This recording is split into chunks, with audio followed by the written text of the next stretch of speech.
Hello there, I'm Toby Haydock, and it was possible to eliminate evil from the minds of man for all time.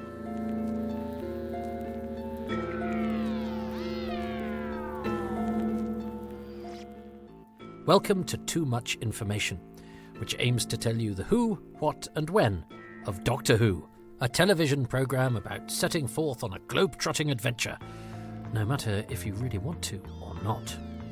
Whether you're discovering the episodes for the very first time or you know your Arbitans from your Zabi plans, then you're extremely welcome on this odyssey behind the scenes which aims to go through the series one episode at a time.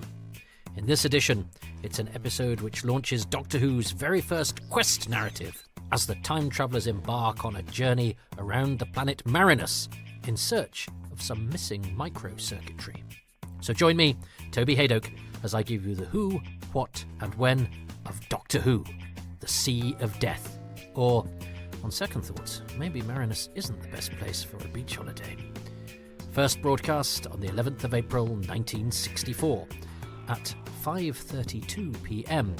It starred William Hartnell as Doctor Who, William Russell as Ian Chesterton, Jacqueline Hill as Barbara Wright, and Carol Ann Ford as Susan Foreman, with guest star George Coulouris as Arbitan.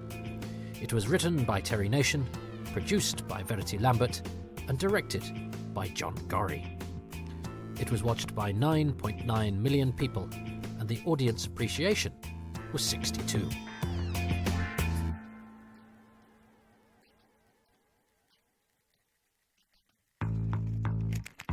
The planet Marinus was once a utopia thanks to the mental influence of a great computer called the Conscience. Then Yartek and his Vord followers became immune to the Conscience.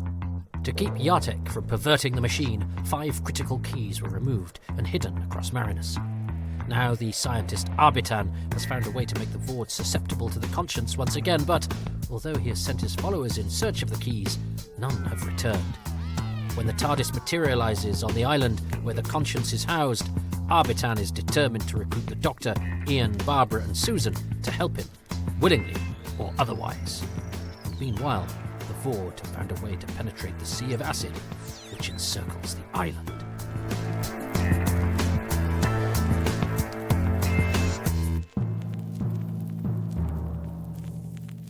The when. 2nd of September 1963. Having been invited to contribute ideas for Doctor Who in July 1963, Malcolm Hulke submits proposals for an historical adventure called Britain 408 AD, about the departure of the Romans from Great Britain during the 5th century, and The Hidden Planet, which is set on a planet which serves as a distorted mirror of modern-day Earth. Hulke is initially asked to develop Britain 408 AD. 23rd of December 1963. The production team has concluded that Doctor Who's opening season requires more science fiction stories rather than those set in Earth's history, so Malcolm Hulke is asked to stop working on Britain 408 AD and instead turn his attention to The Hidden Planet. 24th of September 1963. On the strength of his scripts for the Daleks, Terry Nation is commissioned to write a second Doctor Who story. But this is not another science fiction adventure, it's an historical excursion called The Red Fort. This 7-part serial is set amidst the Indian Mutiny of 1857, when Indian troops rose up against the colonial officers of the British East India Company, and which involved an assault on the Mughal palace in Delhi, known as the Red Fort. Nation's continued involvement in Doctor Who is somewhat surprising, because he's not particularly enjoyed writing the Daleks. And perhaps for this very reason, Nation apparently performs no work whatsoever on the Red Fort. 22nd of October 1963. At around this date, both The Hidden Planet and the Red Fort appear in an outline for the season prepared by story editor David Whittaker, which extends beyond the first 3 planned stories: Anthony Coburn's An Unearthly Child, Nation's The Daleks, and John Lucarotti's A Journey to Cathay, later known as Marco Polo. Story 4 is a minuscule story by Robert Gould. Story 5 is Coburn's The Masters of Luxor. Story 6 is The Hidden Planet.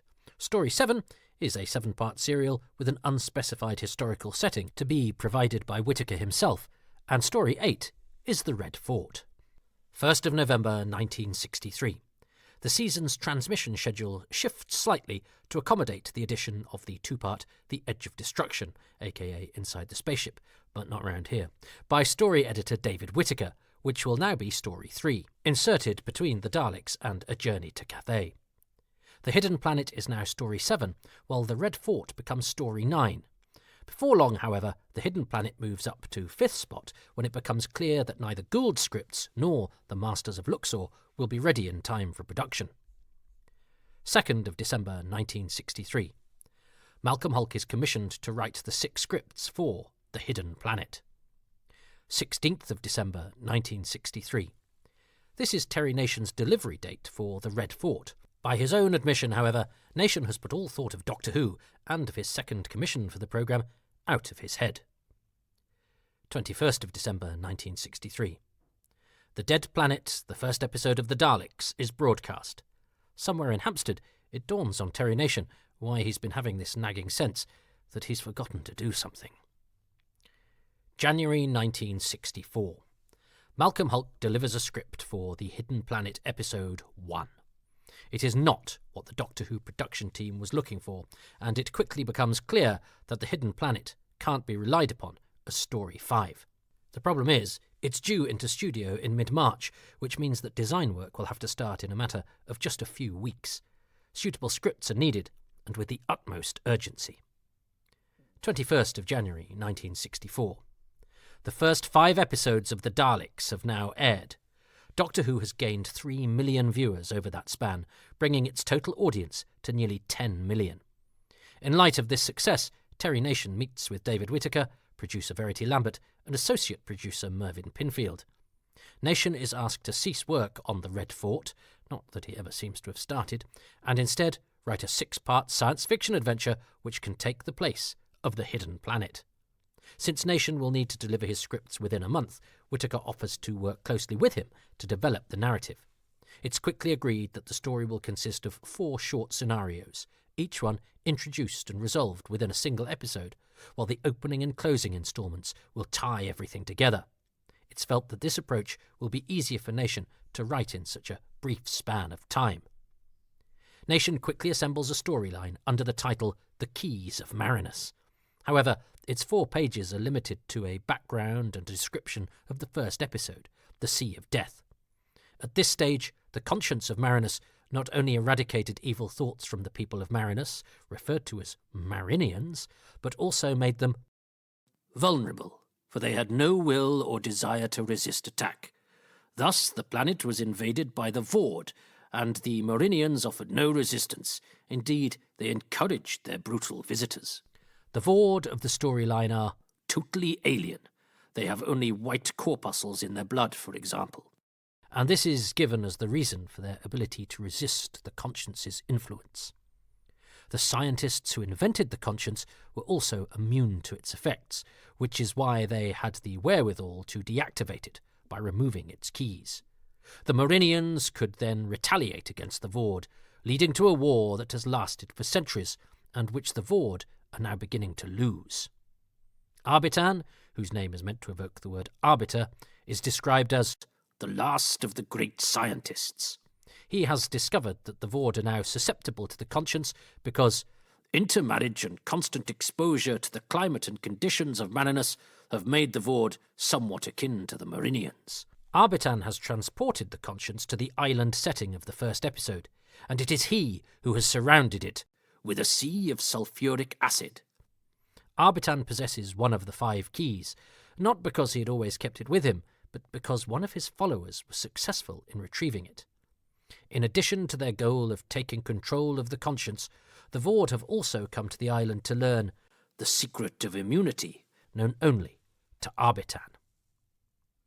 When Arbitan forces the time travellers to help him find the 4 remaining keys, he sends them to the location of the first key using a cabinet called a molecular reconstructor. Barbara goes first, followed by the others. Arbitan is left alone, sitting on a carved stool made of fused quartz, when he is stabbed in the back by the sole survivor of the Vord raiding party. It seems that, at this stage, Nation planned to delay the audience's glimpse of a full Vord, because he describes shots of this Vord's black rubber boots and black rubber gloved hands as he steals the conscience key. Meanwhile, the Doctor, Susan and Ian arrive at their destination, only to find that Barbara has disappeared. The only trace of her is her shoes. 3rd of February 1964. In his London flat, Terry Nation has a meeting with David Whittaker. They focus on the production's most pressing concerns, identifying the roles that will need to be cast, the design requirements, and any material that will benefit from being pre-filmed at the Ealing Television Film Studios, especially for the first 4 episodes. 6th of February 1964. Terry Nation delivers the script for The Sea of Death. It is poorly received by John Gorrie, the staff director assigned to the Keys of Marinus, who hasn't really wanted to work on Doctor Who at all, and certainly not outside of an historical setting. Early March 1964. Several inserts are filmed at Ealing. They include all of the model shots of the island, the pyramid, and the Vord submersibles, which are seen to move using a magnet. A miniature TARDIS appears in the first ever footage of the ship materialising. Up to this point, its landings, amidst prehistoric Earth, in Skaro's petrified forests, or on the plain of Pamir in 13th century China, had always taken place from the perspective of the travellers within the time machine. On this occasion, John Gorrie uses an optical dissolve between 2 pieces of footage to achieve the effect. Also filmed at Ealing is the shot of Susan's shoe dissolving in the acidic tidal pool. Finally, designer Raymond P. Cusick has encouraged John Gorrie to add a shot which will illustrate what happens to Vord 2, the Vord whom Ian stops from assaulting Arbitan, after he falls backwards through the alcove wall. The brief sequence consists of a rubber Vord model dropped from a stepladder down a cardboard tube into a bowl of water. 16th of March 1964. 4 days of rehearsals on the Sea of Death begin at the Territorial Army Drill Hall on Uxbridge Road. Verity Lambert is out of the office this week, but David Whittaker keeps an eye on rehearsals, and he assures Lambert that relations are good between John Gorrie and the cast, with work on the episode proceeding well. The principal guest actor, who will appear only in this single instalment of The Keys of Marinus, is George Coulouris as Arbitan. Coulouris had become well known by virtue of his close association with Orson Welles' Mercury Theatre, including a role in 1941's immortal Citizen Kane, which earned Coulouris a Best Acting Award from the National Board of Review. Amongst Coulouris's extensive list of credits are 2 science fiction serials which share some of Doctor Who's DNA.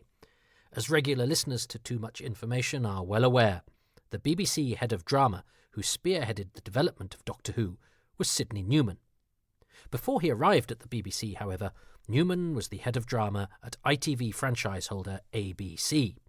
Soon after taking up his post at ABC, Newman, always a champion of science fiction, instigated the production of a 6-part serial called Target Luna, which was written by Eric Pace and Malcolm Hulke, whose first go at Doctor Who has just been abandoned at the same time as The Keys of Marinus springs to life. Target Luna was broadcast in April 1960 and was successful enough to warrant 3 sequels: Pathfinders in Space in September that year, Pathfinders to Mars across 1960-61, and Pathfinders to Venus in March 1961. Coulouris appeared in both Pathfinders to Mars and Pathfinders to Venus, playing duplicitous science writer Harcourt Brown. With his schemes to divert the crew of Moon Rocket 4 to first Mars and then Venus, all to satisfy his scientific curiosity, Harcourt Brown was, in some ways, an early version of the Doctor himself. It's fair to consider Coulouris to be the first big-name guest star hired for Doctor Who, but Alan Wheatley, erstwhile Sheriff of Nottingham and Thal leader, might have something to say about that, and as fame is such a nebulous thing, we'll leave listeners to decide. Coulouris and Wheatley actually worked on stage together in The Man in the Raincoat in 1949. Coulouris received higher billing. Gorrie has also recruited his friends Martin Court and Peter Stenson to appear in The Sea of Death. They will play the Vord in this episode alongside dancer Gordon Wales, but will return throughout The Keys of Marinus in various roles. Court will be the warrior statue in The Screaming Jungle, while Stenson will be one of the ice soldiers in The Snows of Terror, albeit as a late replacement for Court himself. Both will appear in Sentence of Death, Stenson as the second judge, caught in the more prominent role of Aidan, before donning their Vord costumes one more time in the concluding instalment. Stenson and Court meet on this production for the very first time and end up becoming friends for life. 18th of March 1964. Amongst those present on the third day of rehearsals for The Sea of Death is Donald Wilson, the BBC's head of drama serials. Afterwards, he conveys his recommendations for dialogue changes to David Whittaker. 20th of March 1964. The Sea of Death goes before the cameras in Lime Grove Studio D. The day begins at 8:30 a.m. with 2 hours for establishing the sets and lighting. Camera rehearsals take place from 10:30 a.m. to 1 p.m, after which the cast and crew enjoy an hour for lunch. 5 more hours of camera rehearsals span 2 till 7 p.m, with a break for tea around 3:45 p.m. Dinner runs from 7 to 8 p.m, after which the technical lineup and the recording itself are scheduled from 8 p.m. to 9:45 p.m. 23rd of March 1964. Editing for The Sea of Death takes place from 6:30 to 9:30 p.m. As we shall see, part of this work includes incorporating some extensive retakes covering several minutes' worth of material. 9th of April 1964. It's a big press day for the Keys of Marinus. In the Radio Times, a half page is given over to a preview of the new serial, including a photograph of the Doctor, Susan, Ian and Arbitan in front of the conscience of Marinus. The article describes the alien planet as a world which seems to be half a utopia and half an inferno. There is a race of men who believe that everyone should have exactly what he wants whenever he wants it.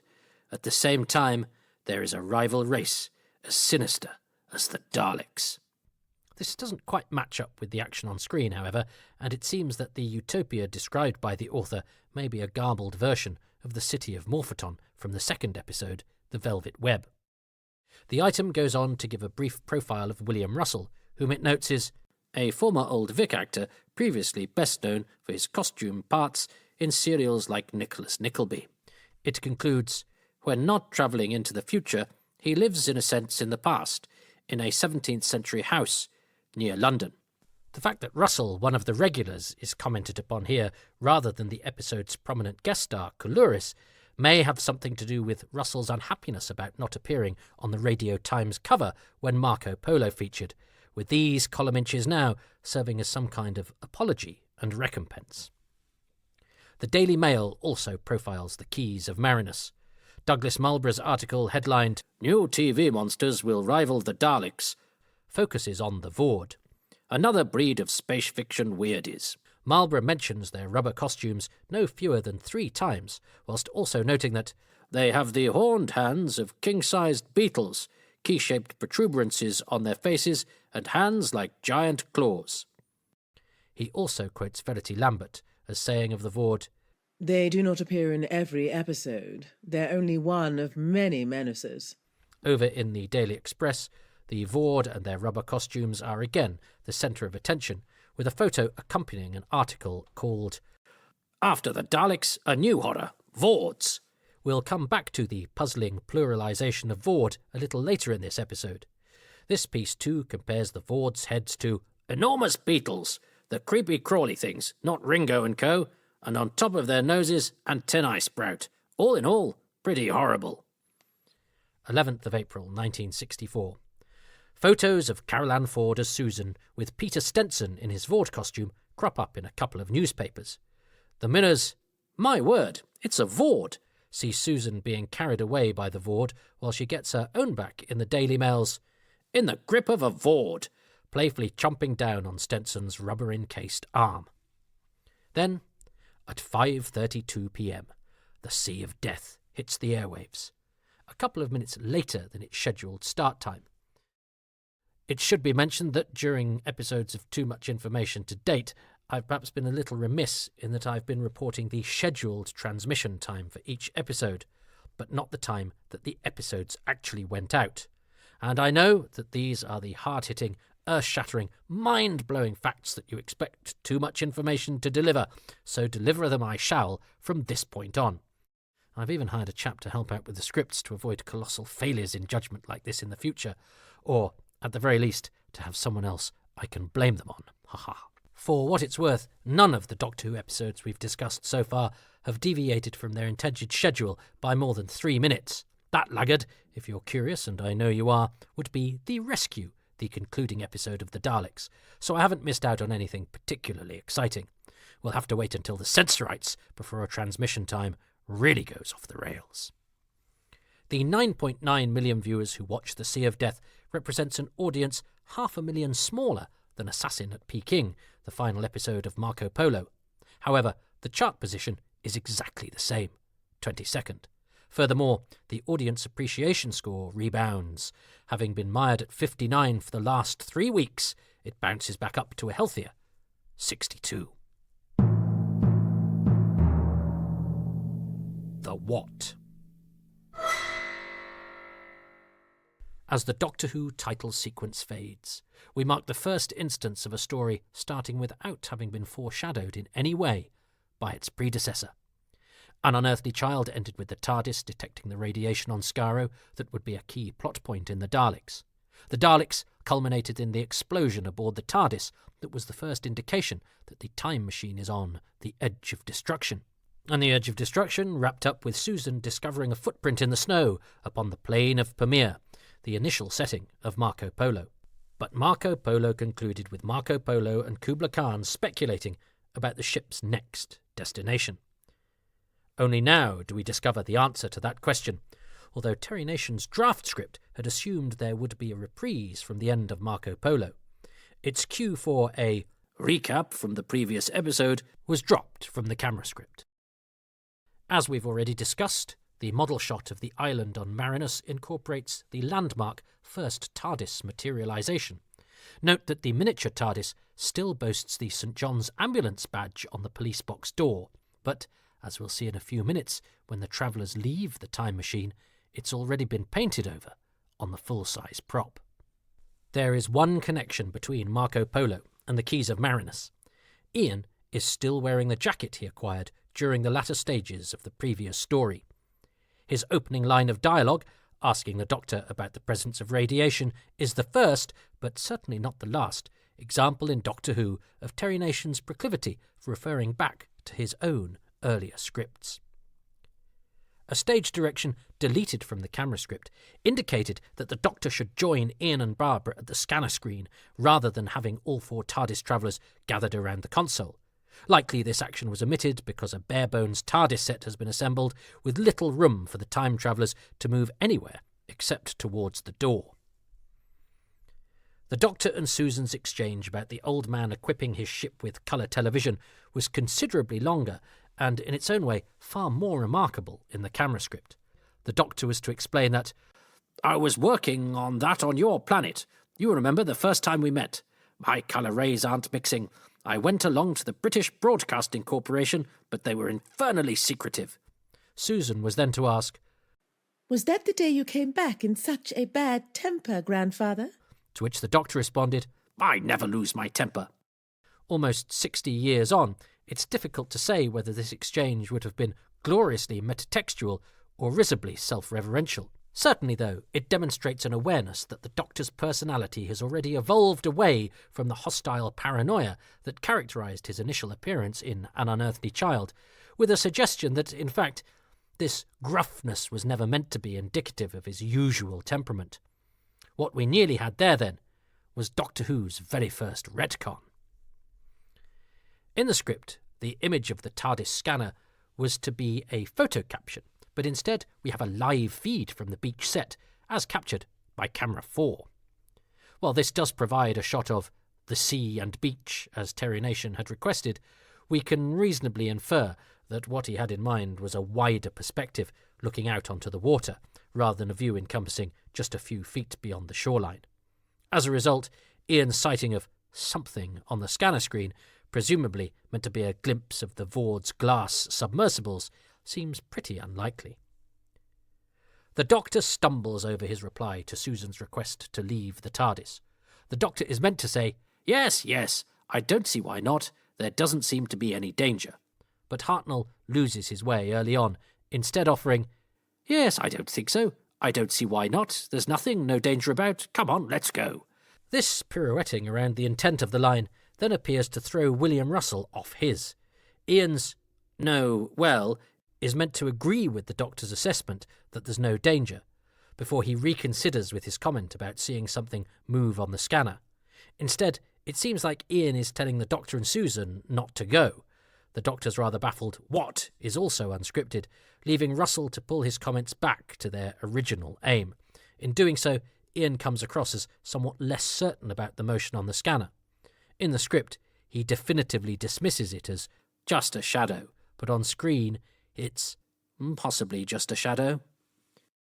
After this opening TARDIS scene, there's an early camera break, allowing both the cast and the operators of cameras 1 and 2 to move to the beach set, where camera 3 and 4 are already waiting. The order in which the travellers leave the TARDIS differs between the camera script and the actual performance. Terry Nation specifies that they're led by Ian, then Susan follows, and only after her line about the beauty of the sea do Barbara and Doctor Who emerge. Instead, Susan takes the pole position, with the Doctor, Ian and Barbara all filing out immediately behind her. William Hartnell's infamous fluffed line about the sea not being frozen, "No, impossible at this temperature, besides, it's too warm," was scripted as, No, not in this temperature, impossible, it's quite warm." So, to be fair to Hartnell, as unintentionally funny as the goof may seem, it's really just the errant interjection of "besides" that makes a nonsense of it. As the time travellers move along the beach, we get our first, albeit only partial, shot of a Vord. This is Vord 1, according to the script. Designed by Daphne Dare, the costumes each consist of a wetsuit, which is paired with a helmet and gloves fabricated from vulcanised rubber by Jack and John Lovell, who are based in Battersea.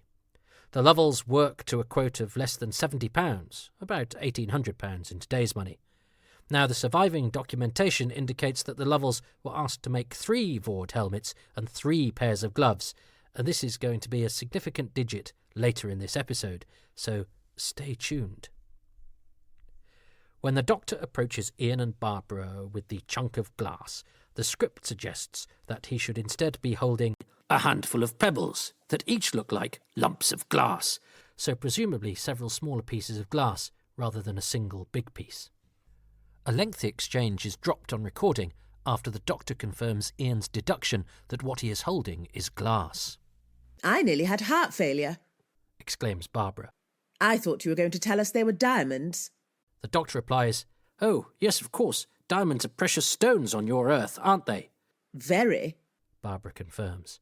The Doctor continues, "But what we have here is glass, and the odd thing is, it seems to run right under the sea, unless my eyes deceive me." "We'll have to be careful," says Ian. "It looks sharp enough to cut through our shoes." Perhaps the first part of the exchange is dropped because the value of diamonds would seem less relevant to Doctor Who's juvenile target audience, while the second part will shortly be undermined by the fact that Ian is about to spend quite a bit of time walking around the beach in his stockinged feet. The following action, from Susan getting ready to paddle in the tidal pool up until her return to the TARDIS, is a retake. Most of it is re-recorded at the end of the studio session. However, the shot of the Vord at the TARDIS and Susan entering the time machine are performed for a second time before the cast and crew proceed to the subsequent scene in which the Doctor remonstrates with Ian for not wearing shoes. As a result, a planned recording break in the vicinity of this material is rendered unnecessary. The description of how Barbara comes to knock Susan's shoe into the acid pool is different in the script. It has Susan sitting, not standing, next to the pool. She removes her second shoe and puts it beside the first on a rock that slopes down into the pool. Barbara sits down next to her and, with her hand, she accidentally touches a shoe. It tumbles into the water. Barbara's stumble gets to the point rather more expediently. Susan's seated position in the script provides Terry Nation with the opportunity to further heighten the drama of her attempt to paddle in the acid pool. She swings her feet over the pool, stage directions tell us, so that when Ian cries out, her feet are just a fraction above the water. In the script, Ian lends Susan his shoes, but all of the relevant dialogue is amended to boots to reflect the actual outfit that William Russell is wearing.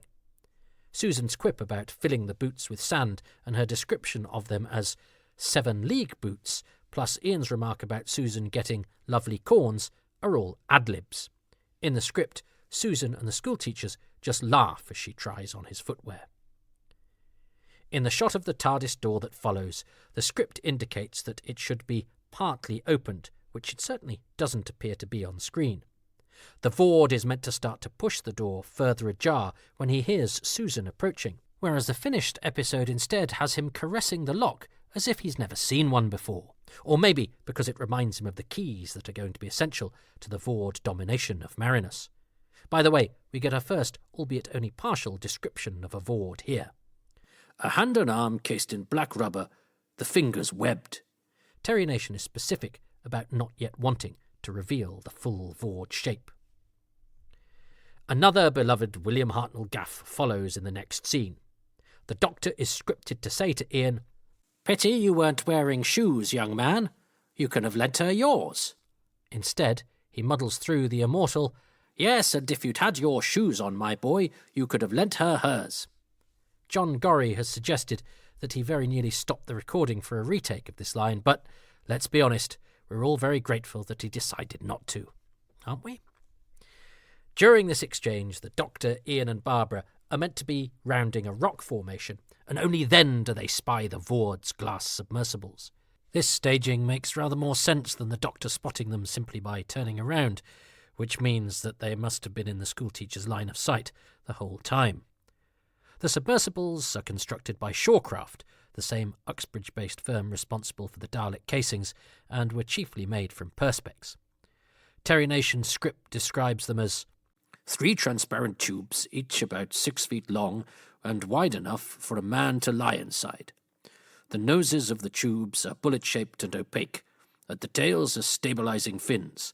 The tubes are empty.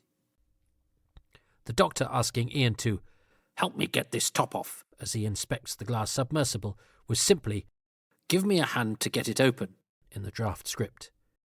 Barbara was then to ask if she can help. The Doctor would tell her to look out for signs of habitation before turning back to Ian, telling the schoolteacher to be careful. "I think it's dry, but there may still be acid adhering to the outside." Further unrecorded material can be found in the camera script. "There doesn't seem to be any hinge or opening," observes Ian. "Maybe the ends unscrew." "Quite likely, yes. Try it," encourages the Doctor. "Whichever way it works, it would have to be absolutely watertight or acid-tight, absolutely essential." In the programme as broadcast, Barbara just wanders off along the beach while the Doctor and Ian silently work on the submersible. After Susan has emerged from the TARDIS, her crying out for her grandfather is absent from the camera script. It is only now that Terry Nation provides the first description of the Vord's big rubber mask, respirator type, huge glass eyepieces, as sinister as possible. The last sentence is actually longer in the draft script because it refers to stage directions omitted from the camera script. What Terry Nation originally writes is, "As sinister as possible, he looks at Ian's shoes. Then he rubs out his footprints and starts to follow Susan, destroying his prints as he goes." This explains why the Doctor, Ian and Barbara later spot Susan's footprints in the sand, but not the Vord's. We now see that Vord 1 has a circular antenna. The Doctor offering Ian his cane to pull out the dead Vord's rubber suit seems to be a bit of business developed in rehearsals. This unnumbered Vord has a semicircular antenna. When Ian spies the pyramid, his somewhat perplexing reaction in the draft script is, "Look, there's a break in the rocks." Well, that's rather burying the lead, Mr. Chesterton. The line has become, "Look, there's some sort of building," in the camera script, and then William Russell jazzes it up further with his reference to a fantastic building. Terry Nation describes the pyramid as giving the appearance of having been built from great marble blocks. The draft script asks for a pan along the wall to give the impression of considerable length, but this is gone from the camera script, presumably because of the decision to convey the building's enormity using a painted black cloth. There's also a suggestion of more cutting between angles in the draft script, rather than the single continuous shot that the sequence becomes. The Vord who stalks Susan is meant to have drawn a long knife from his belt, although this doesn't quite match up with the small blade he wields on screen. When the Vord topples through the rotating door into the pyramid, we get our first, but unfortunately not our last, glimpse of the stagehand who actually operates the mechanism, standing inside the door to the left. The arrival of the Doctor, Ian and Barbara at the mysterious building provides an opportunity for this mostly adventure-oriented script to at least squeeze in a few seconds of educational content. Barbara's comment about the building techniques of not only the Egyptians but also the Indians of Central and South America additionally manages to foreshadow her extensive knowledge of the culture that will feature prominently in the very next story, the Aztecs. When the three time travellers split up, the Doctor's essentially redundant indication that the furthermost point is probably around the corner there somewhere is a slight mangling of the scripted line, in which he was supposed to suggest that they meet at the furthermost corner. The geography at the pyramid's exterior is a little disorientating, given that the same set and backcloth are used regardless of the corner on which the action is taking place. Matters become particularly confused when William Russell comes onto the set a bit too early, just after the Doctor disappears through the rotating wall. To the viewer, it seems as if Ian and Barbara are running past the secret door, but in fact they're meant to be running along a different part of the building altogether, round the corner. The interior of the pyramid is meant to be eerie, echoing, dank and dripping, according to the script. As we will discover, the hooded monk who appears behind Susan is Arbitan, but in this material he is not played by George Coulouris. Instead, he's doubled by extra John Beerbohm, who will later return to Doctor Who as a denizen of Paris in War of God, the first episode of The Massacre. How Vord 1 winds up with a knife in his back isn't very clear on screen, and the script doesn't really improve the situation. After he lunges for Susan, Terry Nation writes that the Vord takes one step, then with a groan slumps forward and falls to the floor. In his own back is his own dagger. The implication seems to be that Arbitan has used a concealed access on the other side of the wall to pilfer the Vord's knife and stab him, but the staging leaves a lot of heavy lifting to the audience's imagination. In part, this is because the knife has been attached to the Vord costume throughout the scene, so actor Martin Court has had to be careful to keep facing the camera throughout. Similarly, it's not clear how Ian evades capture when he finds the entrance to the pyramid, given that Arbitan is standing on the other side of the pivoting door just a few seconds later to nab Barbara. Stranger still, according to the camera script, Ian's next scene is supposed to start with him in one of the alcoves, examining the wall to discover how it opens, which would seem to imply that he hasn't moved at all since gaining access to the building. Did Terry Nation intend for him to find a nearby but different hidden door? At any rate, the on-screen action more sensibly starts the scene with him already wandering down the corridor where he finds the dead Vord, as a member of the crew dives out of the way behind him. In the cell with Barbara and Susan, the Doctor's assertion that Arbitan lives in the building slightly changes the sense of the scripted line, in which he says that Arbitan seems to belong in the building, which seems to be a more sensible deduction. A recording break follows before the scene involving Ian, Arbitan and Vord 2, who has a triangular antenna. Again, the on-screen action is murky as to exactly what happens at its climax. According to the script, after Ian throws the Vord against the wall, Arbitan is meant to twist a carving, which causes the wall to open. As recorded, it seems as if he instead tugs on some sort of concealed lever. The very start of the next shot is cut from the finished episode, as Ian looks down into the pit. This is because the camera has accidentally captured both Arbitans, George Coulouris and John Beerbohm, in frame at the same time, with the guest star in the process of coming on set to replace his double. From the moment we first see him, Coulouris has the hood of his costume pulled down, although the script suggests that he should do this only after Ian asks if he is a prisoner in the pyramid. That's fair enough, though. You probably don't want to hide your expensive guest star from the viewers at home for an instant more than is strictly necessary. In the ensuing discussion between Arbitan and Ian, the scientist uses the word Vord for the first time. As in Terry Nation's storyline, Vord is intended to serve as both the singular and the plural. However, the actors adhere to this only inconsistently, leading to several uses of words later in the episode. It even makes it into the closing credits. Perhaps, like squid or grapefruit, both variants are acceptable on Marinus. When Arbiton offers to take Ian to the cell where his friends are waiting, the Science Master's good idea is a truncated version of the scripted, "I think that might be a good idea, lead the way." We then get our first glimpse of Vord 3, just before a third recording break. Now, Vord 3's antenna is also semicircular, much like the dead Vords. But for the purposes of this podcast, more time than is remotely decent has been spent freeze-framing every single angle that gives us a view of Vord 3's antenna and dead Vord's antenna, and Vord 3's adornment definitely looks thinner than his late counterparts. And Jonathan Morris, in his great Fact of Fiction article in Doctor Who magazine, thinks so too, which is good enough for us. As mentioned earlier, though, John and Jack Lovell were only asked to provide a quote for 3 Vord helmets, so it seems likely that Vord 3's costume is the same as dead Vord's, with Gordon Wales hastily donning it after the scene in which it was retrieved from the glass submersible, but with the antenna swapped out. The similarity of the 2 Vord symbols is probably down to the fact that, with dead Vord's antenna only on screen briefly, there wasn't felt to be a compelling reason to design something altogether distinct. The room containing the conscience of Marinus, or the conscience of the planet, as it's actually dubbed in stage directions, is known in the script as the archive room.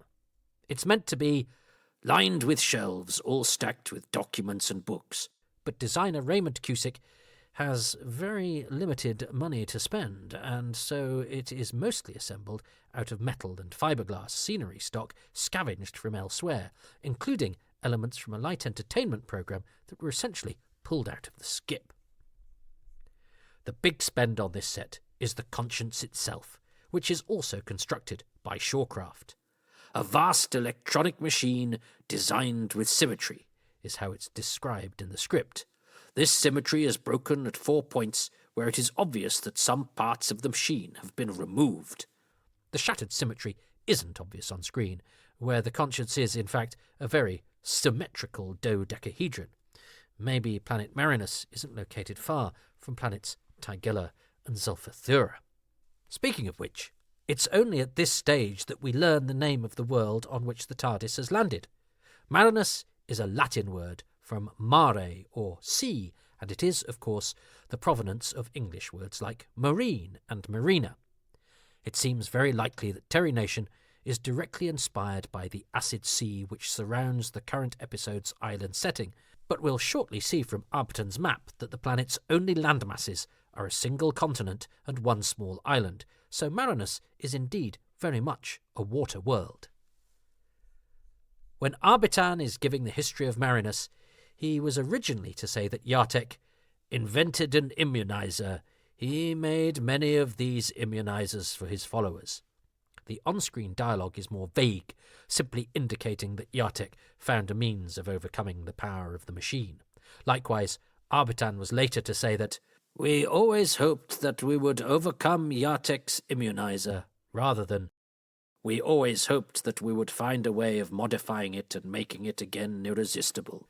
George Coulouris's delivery also stipulates that the Vord are Yartek's followers, implying that Yartek himself is not a Vord, although this distinction is not found in the script. After Arbitan explains that he has been working on the conscience, the Doctor's deduction that it is not only irresistible once more, but also that Arbitan can overcome and control the Vords again is absent from the camera script.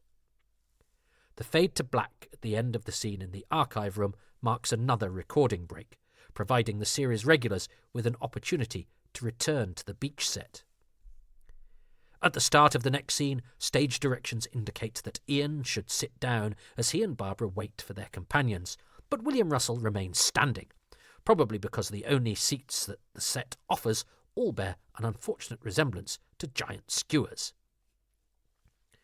When Susan catches up with the schoolteachers, a portion of her dialogue has been dropped. "Sorry we've been so long," she was supposed to say. "The climb was a bit steep for Grandfather." When the time travellers are inspecting the force field around the TARDIS, the script rather unhelpfully suggests, "We exploit the virtual possibilities of the invisible barrier." So, thanks for working that one out in detail, Mr. Nation. William Russell slightly preempts Jacqueline Hill when he amends Ian's line. "It's some sort of barrier" to "it's some sort of invisible barrier."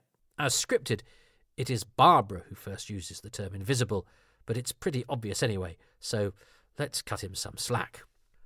A lengthy exchange is cut after the Doctor's declaration that "a force barrier has been thrown up around the ship." Ian was then supposed to say, "a change of molecular structure," presumably in reference to the air around the TARDIS. Wouldn't that mean an explosion? Wonders Barbara. It seems that Terry Nation is thinking about the process of nuclear fission, often associated with atomic bombs, because the Doctor's reply, "To achieve this, one doesn't divide the atoms, you subtract them. For about a foot in depth around the ship there is a circular wall from which all atoms have been taken. Do you see?" How this would create a barrier isn't clear, and given that allusions to atomic warfare is territory that Nation has only recently trod in the Daleks, it is presumably decided that this dialogue doesn't actually accomplish very much. Again, the fade to black coincides with a recording break, this time so that the Doctor, Susan, Ian and Barbara can return to the archive room. The map of Marinus, not mentioned in the script, presents us with an interesting conundrum. As noted earlier, it indicates that the only land masses on Marinus are a large continent and a small island. A natural interpretation would be that the island is where the TARDIS has landed, but if so, it's hard to imagine how the acid sea, even if it's a relatively localised phenomenon, wouldn't have had a disastrous effect on the ecology and geography of the entire planet over time, since there would be no way to keep the acid from seeping out into the wider ocean. In Doctor Who magazine, Jonathan Morris instead proposes that the titular Sea of Death is, in fact, an inland sea, located somewhere on the large continent. He points out that, in the opening model shot of the island, a mountain range is clearly visible in the distance, suggesting that the island is much closer to a large landmass than the island on the map. Ultimately, we don't know what was intended, and nor do we know if that intrepid anonymous cartographer of 1964 invested anywhere near the same amount of thought on the mechanics of the acid sea as we have here. We can say with some certainty, however, that that individual would not have been expecting his or her work to be studied and dissected 6 decades later, so, in the spirit of fairness, let's move on. And what we move on to is another hop to the end of a recording session. A second retake, much briefer than the first, covers the archive room material from Arbitan's assurance that the voyage across Marinus won't happen via the primitive submersibles up to the scientist's demise. Arbitan's direction to Barbara, "Place that around your wrist, please," is presumably business worked out in rehearsal, to better inform the viewer of what she's doing with the device. This is important because, of necessity, Camera 1 doesn't linger on Jacqueline Hill. She's actually darting across the studio to an area of black drapes for reasons that will become clear momentarily. A short exchange is cut here. In the script, Arbitan says of the teleporting device, "It separates molecular structure and reassembles at one's destination." "In the same order, I hope," quips Ian, but this line is replaced with, "What, this little thing?" on screen. Meanwhile, Jacqueline Hill is now standing in front of camera 4. Barbara's disappearance is achieved via what the script simply describes as some special effect, but is actually inlay. The shot of Hill from camera 4 is initially placed over the right-hand side of camera 1's output, making it seem as if Barbara is still standing next to her friends. And then this superimposition is removed to achieve her abrupt departure. The black drapes behind Hill and the black area of the archive room set help the transition to appear seamless. The opposite effect is then used to make the Doctor, Ian and Susan vanish, with the output of camera 4, now just pointing at the black drapes, overlaid atop William Hartnell, William Russell and Carol Ann Ford. Arbitan's final aspiration is slightly different in the camera script. Rather than wishing the travellers succeed, "For the sake of all my people," the written line is, "For the future of all our people." Also different is the subsequent action. In the draft script, Arbitan then buries his face in his hands.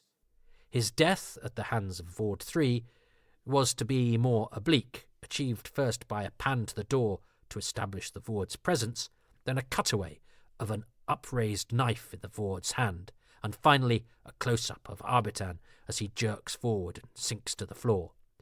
The on-screen depiction of the sequence follows the camera script, which greatly simplifies the stage directions just by indicating that he walks to the machine, Vord comes to him and knifes him. The evening's final recording break then occurs. The episode's concluding scene takes place in what we will discover next week is the city of Morphoton. For its part, the script simply indicates that we're looking at impressive double doors. The arrival of the Doctor, Ian and Susan is achieved slightly differently from their departure a minute earlier. This time, John Gorry crossfades from a photo caption of those impressive double doors to a small set with William Hartnell, William Russell and Carol Ann Ford already in position. William Russell's use of the term travel dial doesn't appear in the script, but it's how the device will be known from this point onwards. The Who. George Coulouris.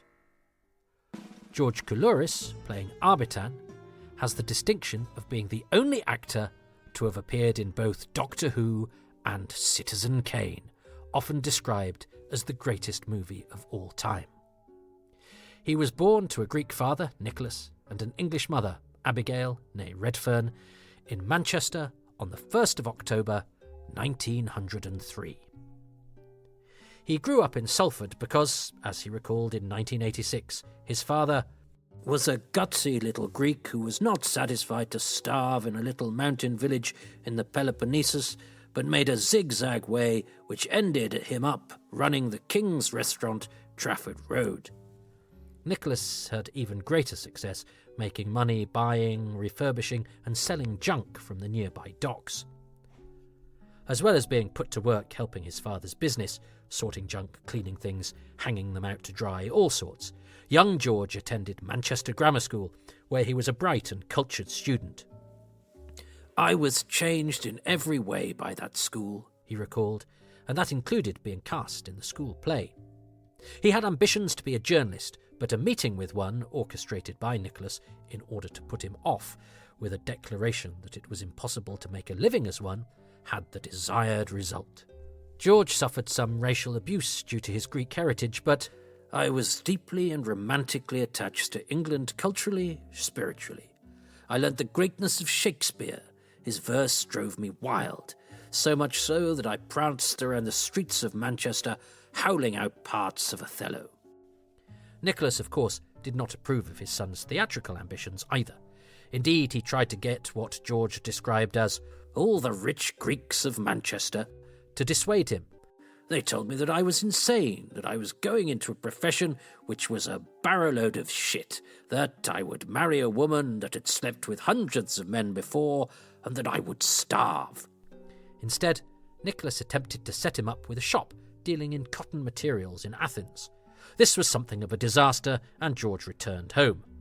The situation there was untenable, and with the help of his sympathetic mother, she had put some money aside and called in all debts owed her to provide him with a financial package, he absconded, leaving a note for his father which read simply, "You forced me to go to London to try and become an actor because you wouldn't hear of it." He headed to the capital. His Lancashire accent didn't endear him to theatrical managers, and his many overtures were largely ignored, but with one last throw of the dice, he managed to gain access to Dame Sybil Thorndyke, who, impressed by his letter, he'd written many, and to everyone, allowed him access to her dressing room during a matinee of St. Joan.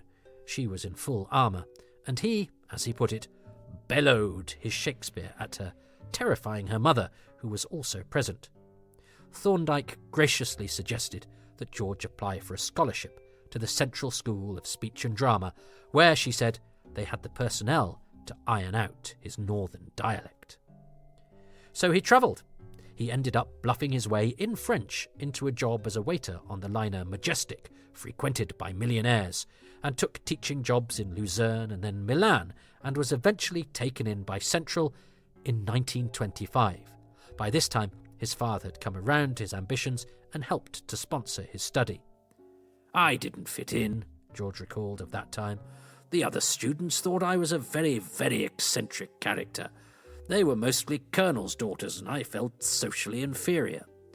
He enjoyed Peggy Ashcroft's company, though, and at one time worked with a young Laurence Olivier. He returned to the family home in Urmston when his mother died in 1926, and it was up north, in the Rusholme district of Manchester, about a mile from where too much information is recorded, that he did his first acting job at Rusholme Repertory, situated in an undertaker's yard, playing a clergyman in the play Outward Bound. His fancy new accent, acquired in London, meant he got a bad review, which only cemented his father's opinion that George shouldn't have become an actor. So it was back to London, and a production of Henry V at the Old Vic, before he went into Sirocco by Noel Coward, which ended up being the biggest flop Coward ever had, with the whole company booed at the curtain call. George was back with the Old Vic Company for their 1926-27 season. He didn't fit in there, and, unhappy with his treatment, demanded more money, which led to him being shown the door. This didn't stop him, though, and it was on to the prestigious Cambridge Festival Theatre, where we had his first major success, playing the Yank in the first UK production of Eugene O'Neill's The Hairy Ape, as well as good parts like Mercutio in Romeo and Juliet and Jaques in As You Like It. He enjoyed another kind of success too, meeting a young American woman painting scenery backstage, Louise Franklin, with whom he fell in love. When she returned home, she persuaded him to join her in New York, and he managed to snag himself membership of American Equity and to get work in the classics on stage. And in 1929, he made his Broadway debut in Bernard Shaw's The Apple Cart. He played Talent in the play The Late Christopher Bean at the Henry Miller Theatre in 1932, which led to it becoming his first film role too, and so he'd cracked Hollywood by 1933. Just in time for his father, who died in 1935, to see that George's acting ambitions were perhaps not so ill-conceived after all. In 1936, George met Orson Welles whilst working on the play 10 Million Ghosts, and Coulouris, annoyed by Wells's burgeoning reputation as a genius, spent his time in the dressing room deliberately winding up the precocious talent. The play was a flop. The actors turned up one day to find themselves locked out of the theatre, but later, when Coulouris had seen and admired Wells's Dr. Faustus and told him so, the great man asked George to join his Mercury Theatre, offering him a choice of parts. "It could only have happened in New York," remembered Coulouris of this groundbreaking endeavour. "We burst like a bomb and became famous overnight, a great young organisation full of brains." Coulouris continued to not make it easy for himself, as he'd shown distaste for the wages offered by Wells. "I was in revolt against the legend. It is a role that comes easily to me." However, Wells felt such rebelliousness perfect for the role of Mark Antony in Mercury's 1937 modern dress Julius Caesar, which won huge acclaim. It was not, though, as glamorous as it sounds. "I found myself on a chilly October morning in a coined bootleg brewery on the banks of the Hudson, grappling with friends, Romans, countrymen, surrounded by chunks of falling ceiling." The Mercury Theatre also performed on radio, and so Coulouris found himself as a member of the cast of the very first audio production of Dracula in 1938, starring Wells as the Count and George as Jonathan Harker, just one of many performances he made in the medium. Notably, he also played the title role in the detective serial Bulldog Drummond in the early 1940s. His feisty attitude clearly impressed the maverick Wells, and he went with him to Hollywood and played the hefty part of Walter Parks Thatcher in Citizen Kane in 1941. Once again, the truth was not quite as much fun as the legend might suggest, as he wrote at the time, "The movie is going to be terrible, as Wells is a ham and is in practically every scene. I have been unable to restrain my opinion of him, so have passed it on to all the stupid, idiotic, sheep-like makeup men, cameramen, etc., who regard him as a genius. Oh, this is an irritating place. Why the hell they can't stick to their business of entertaining morons and not gabble about art is beyond me. He was, however, on $1,000 per week, which must have softened any blow. He continued his stage work once Hollywood had beckoned, mounting and starring in his own Broadway production of Richard III in 1943. The critic George Jean Nathan thought he resembled a screen Bela Lugosi crossed with a grand opera Quasimodo, whilst Theatre Arts Monthly's Rosamund Gilder said, "Mr. Coulouris gives a consistently malign performance. He is particularly good at Richard's moments of macabre fun." He secured himself a good agent and targeted his next role, managing to talk his way into a part he coveted, a villainous Romanian count, a blackmailer with Nazi connections, in the Oscar-nominated Watch on the Rhine in 1943, another film part he'd originated on stage. As soon as the film was seen, he never stopped, usually being offered villainous parts. He was a Nazi in disguise in The Master Race, 1944. He enjoyed playing opposite Betty Davis as a psychiatrist in Mrs. Skeffington, also 1944, although he found her hard to get to know. He was a treacherous type in The Western California with Barbara Stanwyck in 1947, the scheming pretend psychiatrist who dupes Claudette Colbert in Sleep, My Love in 1947, and Baudricourt opposite the St. Joan of Ingrid Bergman in Joan of Arc in 1948. He returned to England at the end of the decade. "In Britain they have a magnificent way of ignoring people," he said, and found his homecoming not as easy as he had hoped, with many people in the business unaware of his Hollywood successes. Nevertheless, his return to the British stage happened very quickly, in August 1949 at Edinburgh, in the world premiere of Peter Ustinov's The Man in the Raincoat. Talking of the stage, his Bristol Old Vic Tartuffe in 1950 was judged good enough to transfer to Hammersmith. "George Coulouris gives him an unctuous plausibility which seems to have in it something of all the sanctimonious rogues one has met in life or fiction," wrote the Telegraph. His portrayal of the old tutor Ulrich Brendel in Michael McGowan's revival of Ibsen's Romesham that year was also impressive. Later in the decade, he played King Lear in Glasgow and Malvolio and Claudius at Swiss Cottage. And he was well cast as Smiley Coy in Sam Wanamaker's production of Clifford Odets's The Big Knife, and as Detective Hawkshaw in The Ticket of Leave Man at the Arts Theatre, Cambridge. His return to notable film work was facilitated by actor Herbert Lom's refusal to wear rubber makeup for the film Outcast of the Islands, and so Coulouris snagged a screen test and won the approval of its acclaimed director Carol Reed. The day after he wrapped that, he worked for Ralph Thomas on Appointment with Venus. Despite the title, it was not science fiction, but a Channel Island World War II film with David Niven. This was to be the first of 7 pictures George did for Betty Box Productions. He became a ubiquitous film player, but he felt that British actors from the stage were used too much in films and had not adapted well to movie acting and weren't paying attention to the unique intricacies of the medium as they did in Hollywood. He was due to make his UK TV debut on the 3rd of December 1950 in a production of Enemy of the People, but dropped out due to a film offer, and Andre Morel replaced him as Dr. Stockman. It was a debut deferred, though, and he finally hit the small screen in Britain in 1951. But despite appearing in a number of TV plays, which at the time would have been more illustrious, it was many credits and around a decade later that he contributed to something which would remain a culturally significant footnote when he was cast as Harcourt Brown in the science fiction serial Pathfinders to Mars. The director was Guy Verney. He was a family friend and frequent visitor to our house in my teens, and I visited the set in Teddington during production, recalls George's son, also George, who had been born in 1937. I was fascinated to see George in a spacesuit on board a spaceship. I think their friendship had something to do with the offer of the part to George, who had no previous experience of science fiction roles.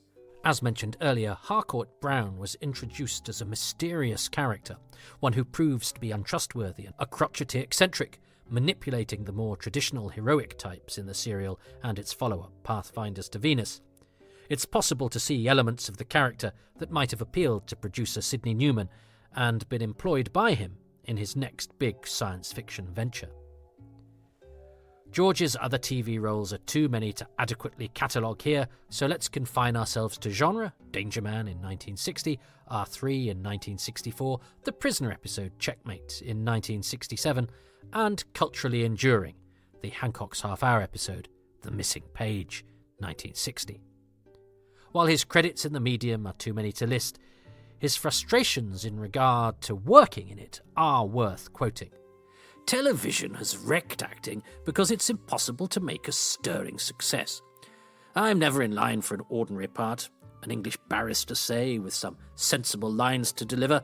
Some silly bastard always says, 'Coulouris, he's a foreigner, isn't he?'" Despite such dissatisfaction, his movie career continued too, if not at quite the same level as his Hollywood years. Though Nicholas Ray's King of Kings, 1961, Papillon in 1973, and the all-star Murder on the Orient Express with Albert Finney, 1974, weren't too shabby engagements-wise. But he was a very regular face and a well-known name. That name still finds its way onto cast lists for The Long Good Friday, even though his role, Gus, ended up on the cutting room floor. But he was still working into his 80s. His Greek roots came in useful towards the end of his career. He was in an episode of Jemima Shaw Investigates, a Greek bearing gifts, in 1983, as well as a Heart-to-Heart set on the island of Rhodes. The location filming in Greece itself prompted his second wife, Elizabeth, Louise had died in 1976, to persuade him to use the opportunity to discover if he still had relatives there. And to their delight, a number of cousins were uncovered, enabling him to bring some aspects of his heritage full circle towards the end of his life. His final role was Italian General Emilio de Bono in the epic miniseries Mussolini, The Untold Story, starring George C. Scott, in 1985. But he had to give up his career due to the onset of Parkinson's disease, and although debilitated by it, he still determinedly dictated his thoughts and memories in an attempt to put together an autobiography. His death from heart failure in Hampstead, London, in April 1989 made the news on both sides of the Atlantic, including an obituary in the New York Times, whilst the UK's Daily Telegraph described him as a ubiquitous, if underrated, character actor of considerable presence, whose somewhat sinister features tended to be more familiar than his frequently misspelt name. Most of his obituaries pointed out his propensity to get cast as the villain. His heavy frown and menacing manner were invaluable in Hollywood or Hammer horrors, said The Independent. "I don't think he thought of himself as someone who only worked as a villain," observed his wife Elizabeth, "but I don't think he minded. He enjoyed it because he did it well." Over the years, he listed his favourite stage roles as Othello, Macbeth, and King Lear, and towards the end of his career, he was still unimpressed by the dazzle of Hollywood. "All they can offer you is a big lump of money and a load of trash," he said.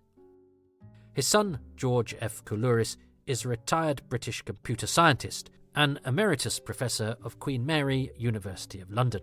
George and Louise's other child, a daughter, Mary Louise Coulouris, died in 2011. She was an acclaimed painter, printmaker, muralist and public artist whose works appear in galleries and museums, railway stations, hospitals and private collections in the UK and beyond.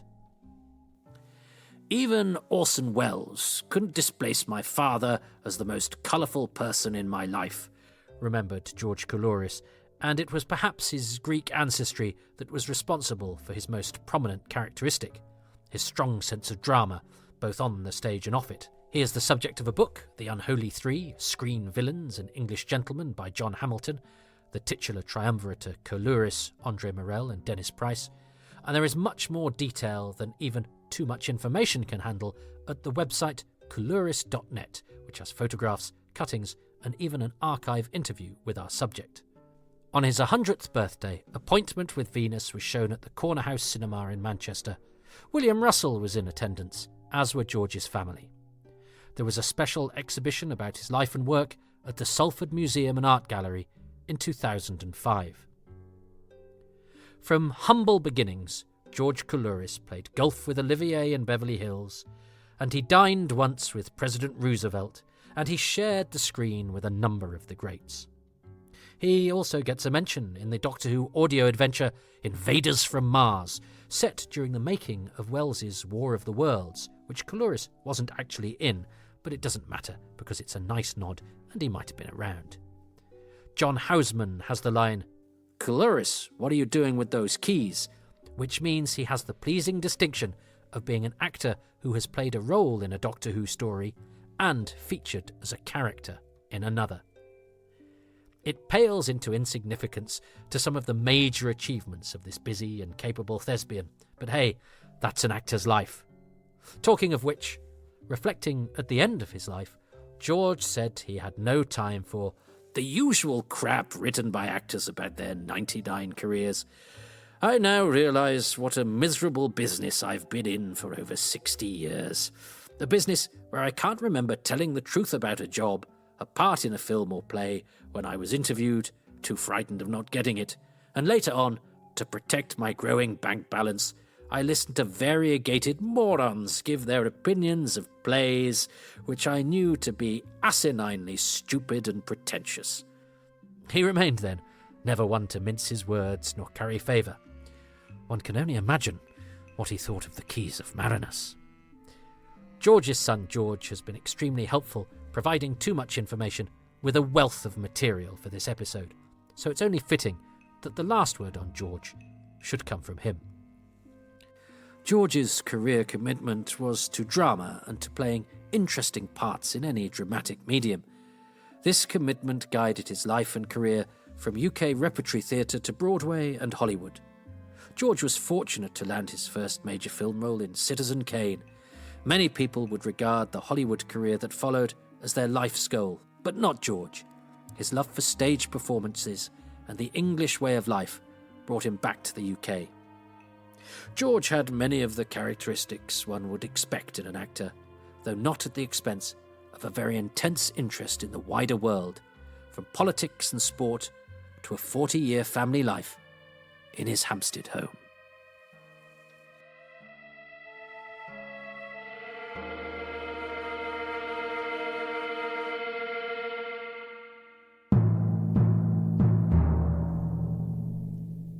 Gordon Wales. George Coulouris isn't the only person whose sole name check in the credits for Doctor Who comes at the end of the Sea of Death.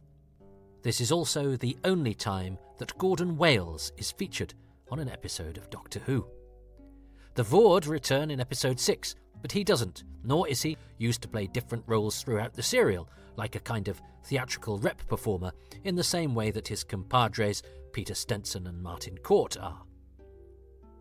So, what can we find out about this one-week visitor to the Whoniverse, who only has 3 other credits on IMDb? Well, he was born in 1929 to an English father and a Scottish mother, and grew up in the Canadian prairies, enduring enormous hardship during the Great Depression. Despite a poverty-stricken upbringing, he was able to fulfill his dream of working on stage in the early 1950s and was a member of the Royal Winnipeg Ballet Company. By 1956, he was in Britain, swelling the crowds in Wonderful Town at the Prince's, now Shaftesbury, Theatre on Shaftesbury Avenue, and then in the musical comedy Grab Me a Gondola at the Lyric Hammersmith, which ran for 2 years. He also did some choreography for the touring version. Then it was on to Candide at the Saville in 1959, and by 1961 he was appearing in a lead role, Bernardo of the Sharks, in West Side Story, directed by Jerome Robbins himself, no less. According to the Manchester Evening News, he was outstanding in the show, which toured before hitting Edinburgh, and he was there giving a fine performance, according to the Scotsman, in 1962, the same year that found him choreographing and performing in Revue in Guildford. In 1963, he was in The Boys from Syracuse at the Theatre Royal Drury Lane with Bob Monkhouse and Dennis Quilley.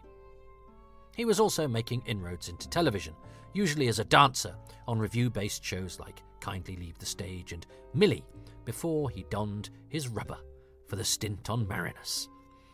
He was offered the chance to tour in A Funny Thing Happened on the way to the Forum, but turned down the opportunity, as he was ambivalent about working in apartheid-ridden South Africa. A friend told him he was mad to miss this opportunity, especially as it would enable him to see what was going on in South Africa for himself, and the acting union Equity encouraged him to take the offer up and to report back about his experiences. This would be useful intel. Equity was divided about what its approach to the country should be, something that caused real divisions for a time.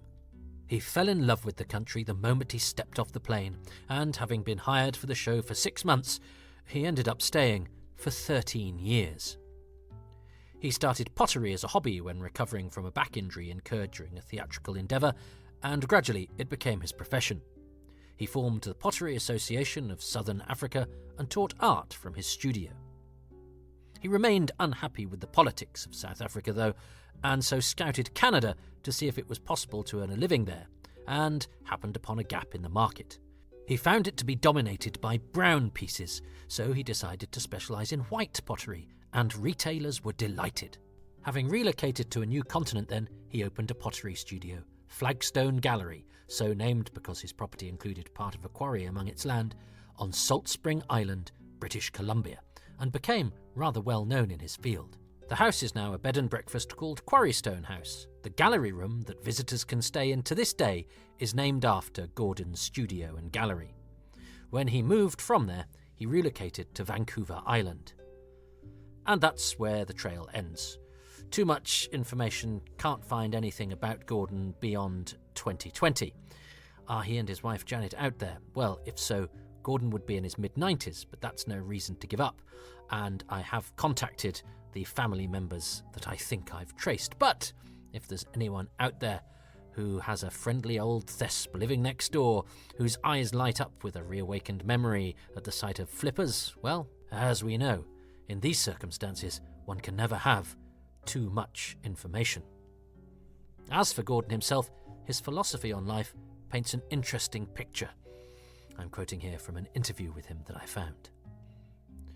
"We can all do things to change the ways of the world," he said in 1992, when turning part of his land into a wildflower meadow and hoping to build an amphitheatre to enable people to enjoy theatre, music, and the great outdoors on his property.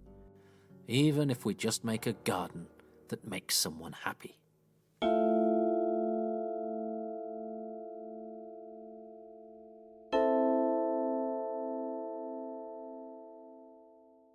And so ends another episode of Doctor Who. It's an episode that pounces on the slightly greater freedom provided by the success of the Daleks to take the show about as far from its founding Reithian principles as it'll ever achieve over the course of its first season. This is pure matinee adventure serial stuff, drawn from the same inspirational font that George Lucas and Steven Spielberg would later literally tap for their Indiana Jones movies. Our heroes dash from peril to peril, set piece to set piece, with a breathlessness that does double duty in keeping us thrilled whilst earnestly trying to distract us from the fact that the plot is only slightly thicker than your average garden variety facial tissue. From acid pool to glass submersible to dead body, or more precisely, to an absence of dead body. From strange rubber-suited interloper to booby-trapped pyramid to mysterious monk, the Sea of Death is never short of invention, and it tries for as much spectacle as can be mustered on a BBC budget and a desperately short lead time for production. Sure, the improbably deep shaft that drops Vord 2 to his demise is a lot less visually impressive than that famous granite sphere that chases Harrison Ford's intrepid archaeologist in Raiders of the Lost Ark, but it's still indicative of an episode that's determined to offer the viewer one frisson of surprise after another, and one that won't let up until the credits roll. And even amidst all the daring-do, Terry Nation still makes room for a thought-provoking science fiction concept, even if the boy's own adventure format of the Keys of Marinus won't give him much scope to explore it. There's clearly a whole backstory that remains mostly unsaid about the conscience of Marinus. Indeed, the 4-page storyline delves more deeply into the subject than the scripts ever do, but we learn enough to give us pause for thought. On the surface, the script seems to blithely accept that the conscience, a machine that can do away with evil thoughts, is inherently a good thing. And yet it immediately provides us with a counterexample. Not only have the Vord upended the society of Marinus through their resistance to the conscience's influence, but they pose an existential threat by giving rise to the possibility that the same machine could be put to evil ends. Mind control even in the name of utopian ideals, is a risky business. A case, perhaps, of the ends failing to justify the means. And it leaves you wondering just what is up with the Vord anyway. Sure, there's no denying that the trio we meet in the Sea of Death are out-and-out villains, what with all the knife-wielding skullduggery and murder, but are they necessarily representative of the Vord as a whole? This might be the bad lot that often seems to attach themselves to a political movement, taking advantage of the situation for their own nefarious ends. Maybe the majority of the Vord just got fed up with having their minds messed around with by Marinus's equivalent of ChatGPT. Let's face it, any group that thinks that a priority for their fetish gear is to advertise their favourite geometrical shapes on their bonds can't be all that bad, can they? Oh, and what you mean is that all visitors are unwelcome.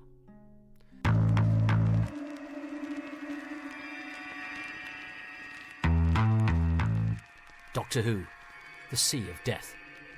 Featured Martin Court, Peter Stenson and Gordon Wales as the Vords. The title music was by Ron Grainer with the BBC Radiophonic Workshop.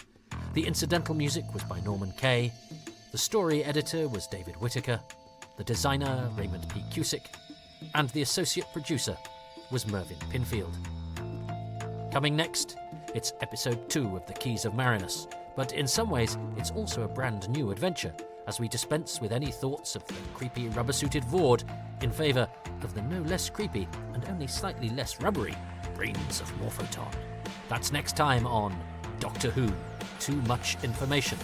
Next episode, The Velvet Web, or I'm not usually attracted to a brain in a jar, but I know one in Morphoton that's a real looker.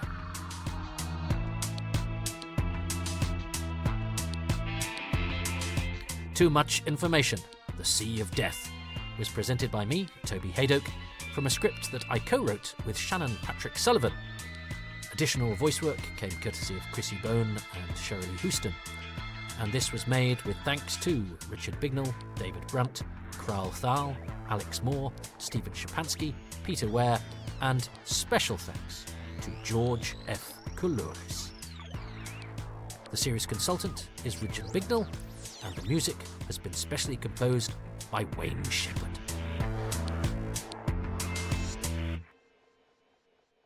There is a supplemental podcast, one per story as opposed to per episode, far too much information that is for now exclusive to patrons, who also qualify for bonus material, early releases and other exclusives, as well as pictures of my dog.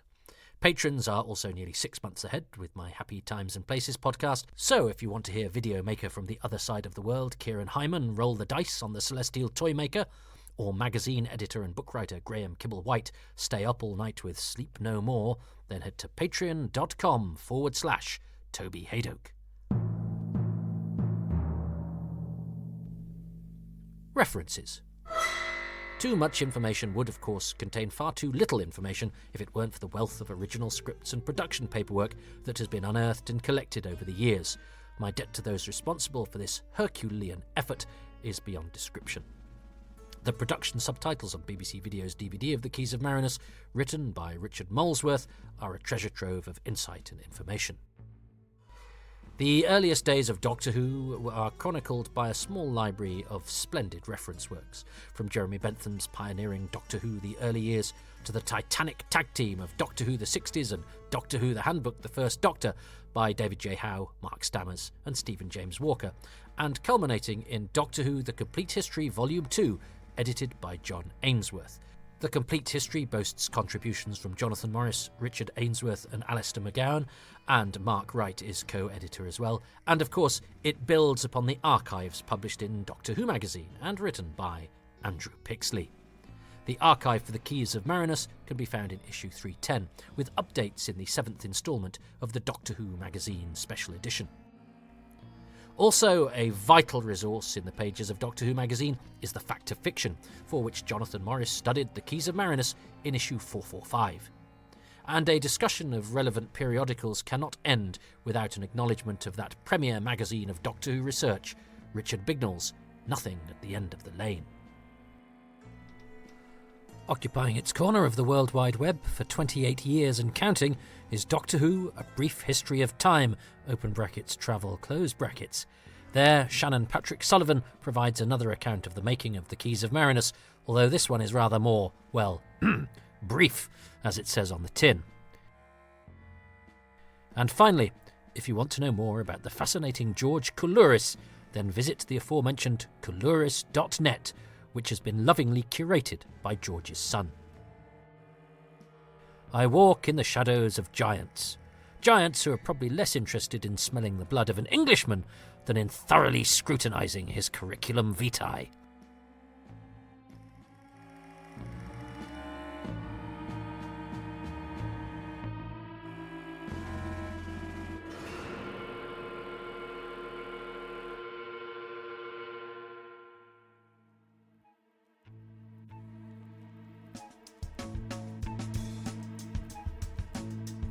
And thanks are due to the many patrons who make these podcasts possible, and they include Lee Wood, Stephen Witowski, Mr. Withit, Chris Williams, David James Wilson, Rich Wiggins, Kevin West, Peter Ware, Gavin Ware, Craig Wallace, Alistair Wallace, Steve Walker, Jeff Walker, Gary Wales, Lee Wakerley, John Turner, Fanman Sang, Jim Trenowden, Sidney Truitt, David Trainier, Sabrina Tirabassi, Jason Thompson, Richard Thomas, Dr. Gary Thomas, Mark Swan, Chris Stokes, David Spofford, Joey Stephen, Matthew Speddings, David Spencer, Andrew Snedden, Richard Smith, Trevor Smith, Giles Smith, David Smith, Dale Smith, Darcy Smart, Gavin Skinner, Scott Sherritt, John Sheehan, Christopher Sharp, Frank Shales, Samuel, I have no surname for you, Samuel, Edward Salt, Nick Salmond, Tom Selinsky, Gavin Rymil, John Rumfit, Darren Rule, Ronin, that's Tom, and Stephen Moffat and Ruben Herfindahl.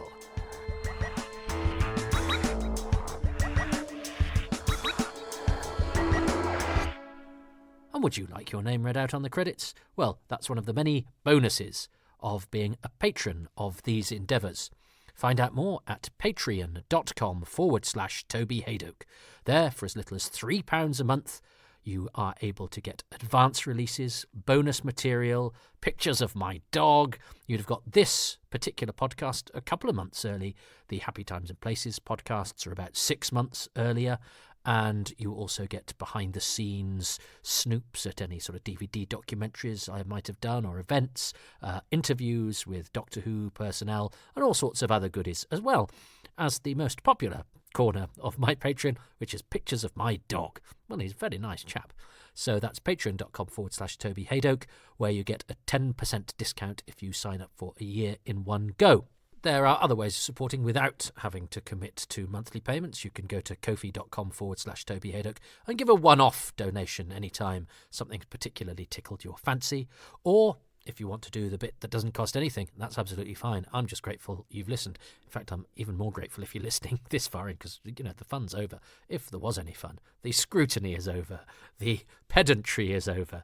The dissection of minutiae is over. This is just the begging bowl bit. But look, you don't need to put anything of any worth to you that costs you anything into my metaphorical bowl. All you have to do is go to iTunes, Apple, Podbean, Spotify, anywhere that you digest these things, and give them a 5-star review and perhaps a few lines of description about what it is you like about them, and recommend them to other people, because that really helps to separate these from the crowd. And there are quite a few Doctor Who podcasts out there. I don't know if you've noticed. So any support via the medium of cyberspace is much appreciated. I'm on Twitter at Toby Haydock. These podcasts have their own feed at Haydock Podcasts, and I have a Facebook page, and I'm on Instagram at Toby.Haydock. So if you haven't had enough of me already, for having just listened to me forever, then there's more. Now go. I'll wave you off like Arbitan, and as soon as you go, I'll be unceremoniously stabbed in the back and then clutch my chest. Bye.